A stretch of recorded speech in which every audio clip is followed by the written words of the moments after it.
Life is eternal. Life is complete. Life is always in motion and always in flux. God has presumed us with the skill of noticing fine patterns in this life. That is why God has bestowed us with lessons.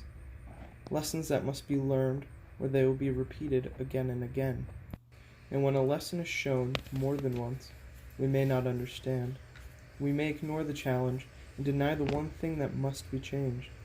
So, God gives us shock. As is, says the ancient book of changes, the I Ching, shock is the arousing. To quote the I Ching, the shock of unsettling events brings fear and trembling. Move toward a higher truth, and all will be well.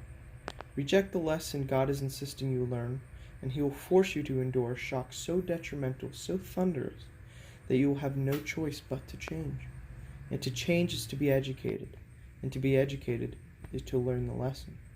In life, the lesson was forgiveness, to hold no grudges, and one was in a drunken state of coincidence, seeing what would happen by holding a grudge instead of working on the grudge itself. And with that, God sent a shock of thunder. A father taking his own life was enough to cause a storm, and miraculously, change occurred. The lesson was learned. Because ignoring the obvious lesson, hoping that life will just take care of it for you, just was not enough.